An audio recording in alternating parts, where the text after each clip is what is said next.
Thank you to the Princess of Outlaw Country, Raina Roberts and Diana Warren, for the beautiful performance.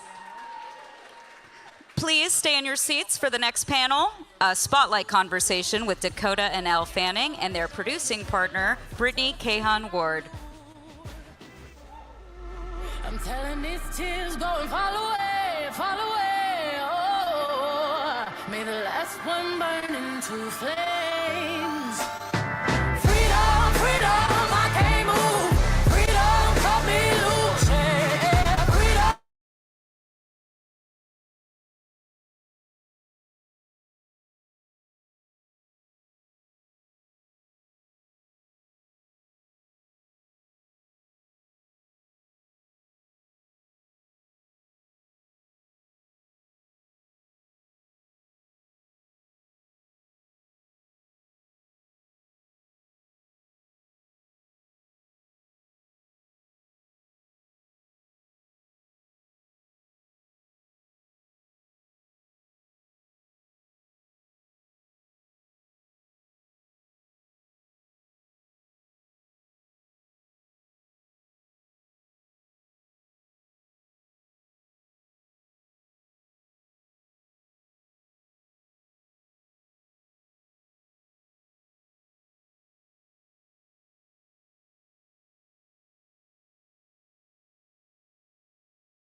Please welcome Sharon Waxman, Dakota Fanning, Elle Fanning, and Brittany Kahan Ward.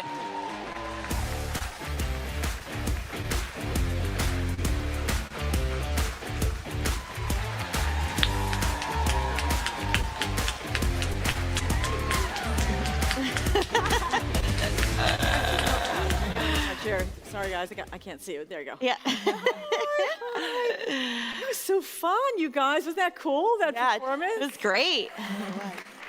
They were going to sing Dakota and Elle, but I think We got the headsets. I know. Let's just skip it. We'll just go straight to the movie and television stuff, if that's okay. If you must. Yeah. What a treat. Welcome Dakota, Elle, and Brittany, who are here because they have a production company together called Llewellyn Pictures. Yep. And it's what, 2 years old now? Well, we were 4 talking years. about this. We sort of started a plan to formalize it in around 2020. So 4 years Yeah, now. 4 years. That's right. And Dakota and Elle, you guys seem very familiar to us because you've been working been in our living rooms and on our big screens since you were literal children. Yep. Dakota, you started at age 5? Yeah, I was. Yes, I came to LA and I turned 6 like 12 days later. So. Five and 360 days. And Elle, you started at 2, right? Yes, my main job was playing Dakota at a younger age in like flashback scenes and stuff. So if you needed anyone for that, I was the one to call. Yeah, exactly. Yes. And Brittany, you've been their manager, right? Yes. For Dog's years, 17 years? About 17, yeah. I was like 9. Yeah. No. No, I've just known her for, she's like family. Brittany is family. Yeah, I don't even know whether to take that seriously, but actually that is possible. Yeah, no, it is. Yeah. So, it's just so extraordinary to be able to watch people grow up on screen, and then you continue to have these really fascinating careers. Dakota, you're in 2 major series this year in Ripley. You're in A Perfect Couple. Do the dance, do the dance. Elle, you're in a movie that's coming out called A Complete Unknown right now. Yes. I'm going to show you a bit of that in a little bit. We're going to show a little bit of both your work. Great. But let's talk first about why, since you have such thriving acting careers, why you felt the need to actually even start a production company, because I can't imagine that you're short of work or short of offers. Doesn't seem like that. I'm going to tell you how many movies they made later, but it's unbelievable. But let's talk about why you even felt like it was necessary.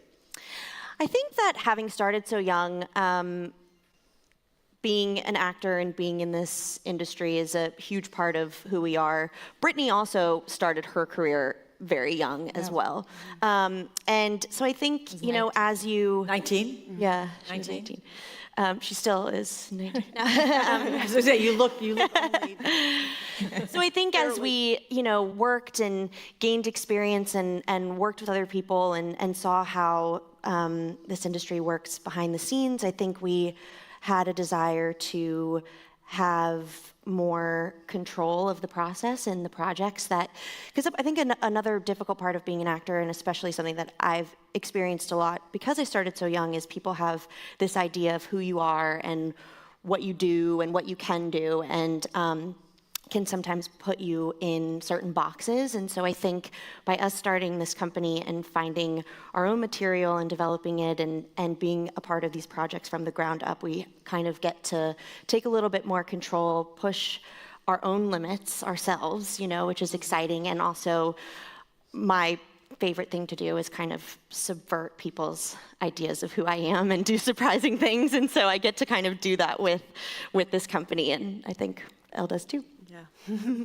Well, I mean, the one thing is that you're so fortunate to have each other, obviously, and you seem like you get along like peas in a pod. Do they get along like peas? They do. Yeah. And I don't know if that makes it harder for you to kind of counterbalance in any way, because there's an energy there that is, and a bond that's so unbreakable between them. You know, it's so interesting because I've been working with them for so long. It's just very intuitive. It's like one of them gravitates more towards a project more than the other, or, you know, I think you guys are actually quite different in a lot of ways, but it's just kind of like ingrained in my head for so many years that it's very instinctual. And we just have such a trust, all of us, and it really does feel like a family unit. So I think working together, it came out in an organic way. It's like, obviously we should be doing this, and even Doing it together Yeah, doing it also. together, and even our text threads and our emails. There's a casualness to it that I think is also needed for passion sometimes. Like, it breeds, you know, even our disagreements. I mean, we don't always completely agree, but I think it's nice because there are people that we trust, and so you're more likely to listen to them. You're like, okay, maybe I should take a step back here, because they are people, you know, opinions that I value and love. So if you're thinking about, okay, you want to explode expectations, you want to maybe zag, and everybody else thinks you should be zigging, how would you define, two questions. One is, how would you define what Llewellyn Pictures is looking for in terms of creating content? And two, is there something that distinguishes a company that's created by women and focused on women-led roles or projects? Is there something special about that, given that you've done much of your career in a male-led environment?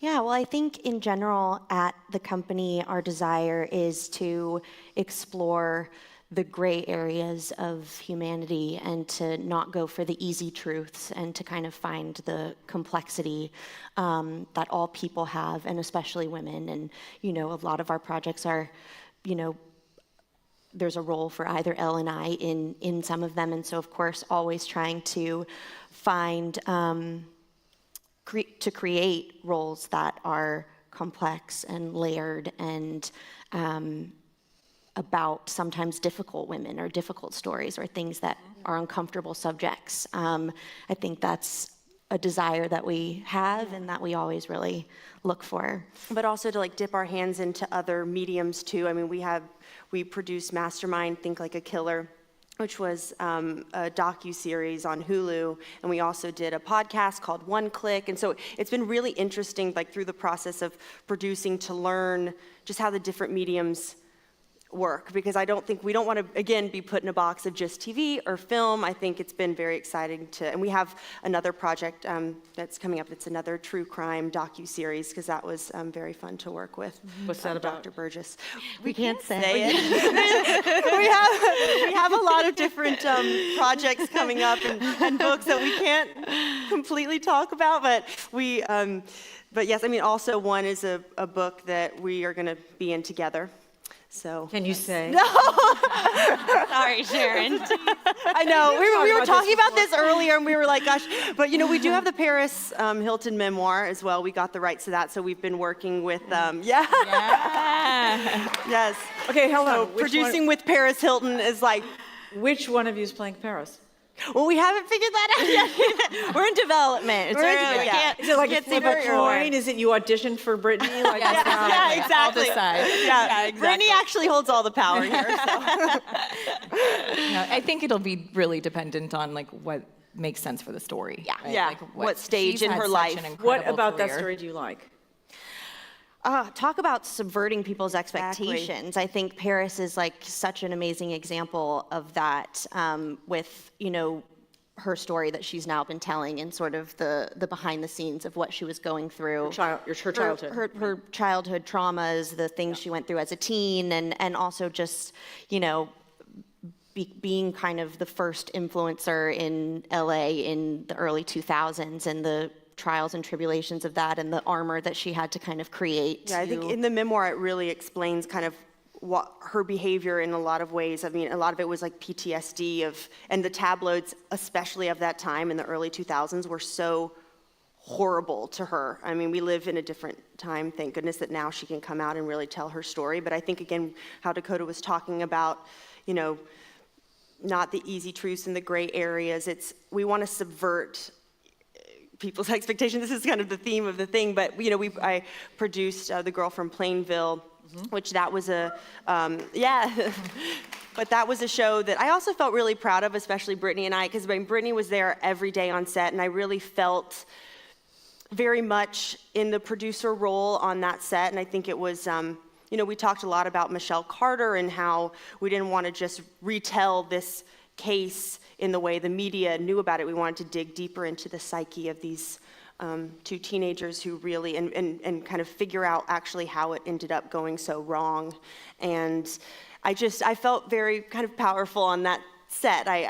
Because I love editing, and I think also a part of this experience and having our own production company, it's been very exciting to see that side and get to watch the edits of the shows. And I mean, that also started on The Great, but being sent the dailies and each night to really, because also when you're doing a show, it's, in real time, you're actually learning what the show is and you're watching it grow because you're getting each episode, and you can, editing, gosh, you can carve it any which way. And so especially that was such a tonal tightrope to walk. And so, I really like watching that. That was a very cool. That was a very cool portrayal. That the thank you. story was amazing. You guys like true crime?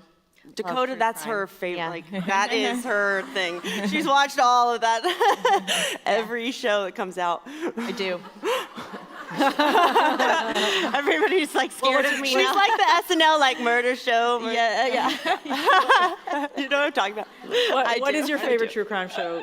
Like that you watch obsessively? Oh. And then we're going to get a hint. Like in the what- documentaries? Or, Yeah. Oh, I love cults. So my Mother God. favorite was, Love Has Won. Which Love one? Has Won, The Cult of Mother God. Oh. Okay. Does this work so I think that you guys said that you have currently 7 TV shows in development and Yes. 7 films in development? 8. I think it's 8 8. since Yeah. we spoke last week. There's a new one, Sharon. You've been busy. How do you find material? Do you pass it around? How do you decide? Do you all have to vote? Does everybody get a vote? Like, how does it work? Well, we also work with Kate Davis, who's a part of our team as well, and she's kind of head of development and always scouring the internet and reading, the best books of the time and articles. And so she, will email us with things that she thinks that we might be interested in. And Or sometimes I'll see a random thing. I feel like a Vanity Fair article, like something on Instagram. I'll like, see a what is this? random thing on Instagram and like send it to Brittany or Kate and be like, can we do anything with this? Like, it's kind of, I think we have our 4 brains on and looking at all times, and we're all very different people and have different tastes and gravitate towards different things. And so And I hope it grows to not just, films that or TV that we are starring in. Yeah, Obviously, that's totally. the goal. yeah. But we just tend to gravitate towards stories about women, and it kind of becomes an opportunity that it could be one of them starring in. But Dakota always says she wants to make a movie about a 7-year-old man. Oh, really? I wanted to do something unexpected. There you go.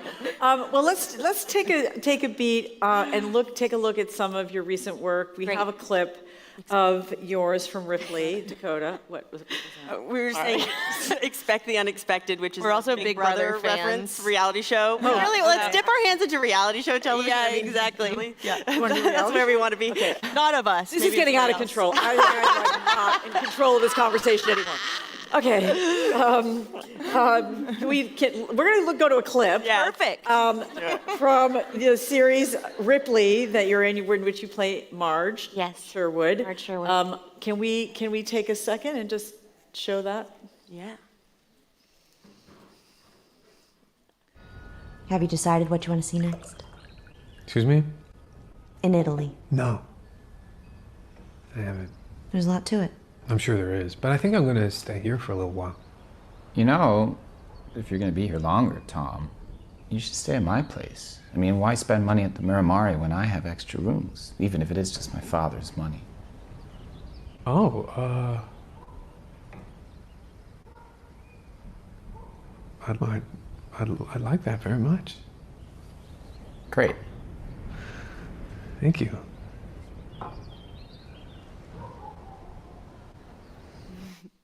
So creepy. So creepy.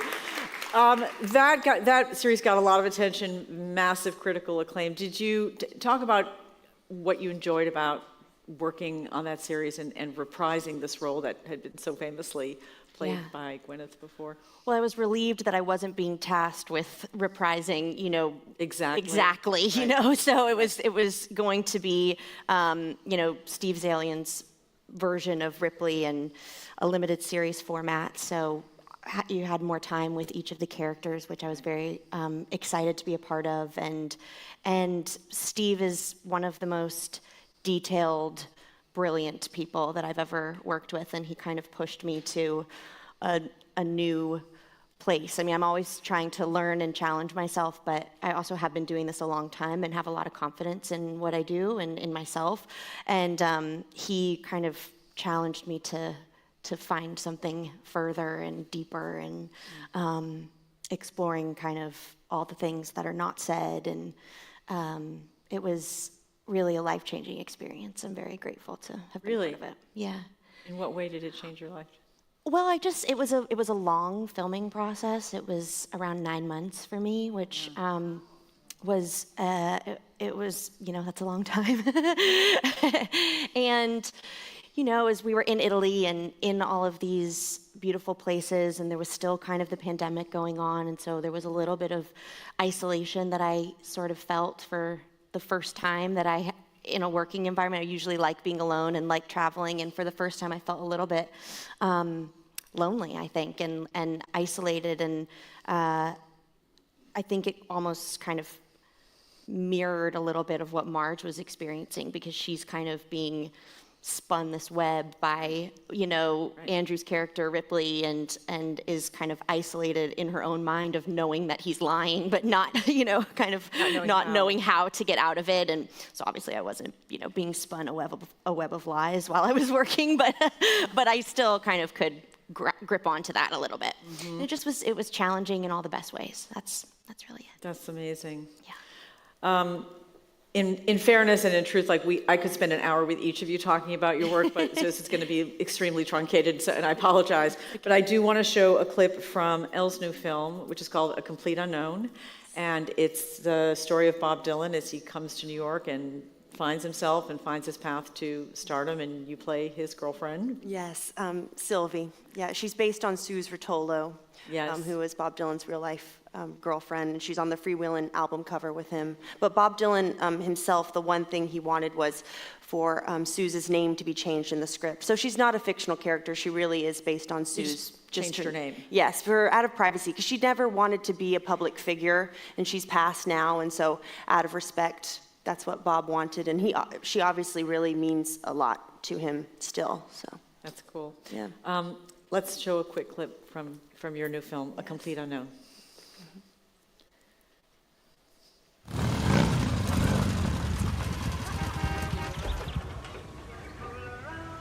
Hey, Sylvie. Hey, Sylvie. Hey, Sylvie. Sylvie! What are you doing here? I'm going to Newport. You want to come? What? I'm going to Newport. Come on. Excuse me, you cannot park there.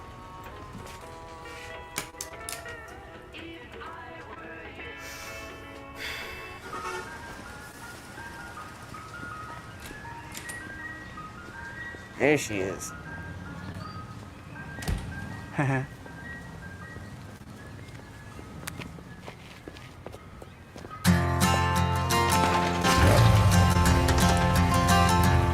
One take. Hey, Mr. Tambourine Man, play a song for me. I'm not sleepy, and there is no place I'm going to. Hey, Mr. Tambourine Man. So first of all, I love that clip because it really gives you a sense of the film, the sense of freedom, and that it just captures the spirit of the time so beautifully. And Jim Mangold, I think, did a great job. And He's amazing. yeah. Was it fun? So much fun. Yeah, I mean, I remember, they recreated the West Village, 60s West Village on these New Jersey streets, because obviously West Village in New York doesn't quite look the same anymore, but just to be immersed in that world, and obviously Timothy's so extraordinary in the movie, and hearing him, because that's him singing, obviously he sang everything live, and my first day on set, I was an audience member, and he sang A Hard Rain's Gonna Fall, but he came out and he actually gave us a full-on concert, like as Bob Dylan, and the camera was just on my back, but I remember like tearing up because it was just, he's a friend of mine, we worked together before, and so seeing him accomplish this and this character in such a beautiful way, because it's not a caricature of Bob Dylan. I'm a real big Bob Dylan fan, and I have been for a long time. It doesn't sound true when you say it's like, oh, you're saying that for the movie, but like I really had. You really was. I really Yeah. was. Yeah. I wasn't allowed to have posters on my wall because of our wallpaper in my room growing up, but I had a cork board, and it was all Bob Dylan, and so I was a harsh critic. I was like, what is Timmy gonna do? And he just blew me away because it's not a caricature. It's a real blend of him and Bob, and so. Yes. Okay, so I have to ask each of you, when you see Elle in a performance like that, like what do you say to her, and sort of what does it feel like? Yeah, You haven't seen it yet. Well, I haven't seen this movie yet, Yeah. but just from I other... have, it's amazing. I know, I cannot wait to see it. I'm really excited. But even just like, I can't even really see the screen, but just from the back, knowing like the music and Elle and the whole thing, like it kind of makes me emotional. Always, like when Elle's in anything, like it makes me like feel it deeper, because I'm so proud of her and how talented she is, and she's she never can fully disappear into a character totally for me as her sister, like she always does an amazing job, but I'm always going to see my little sister a little bit, and so yeah, it makes me Yes.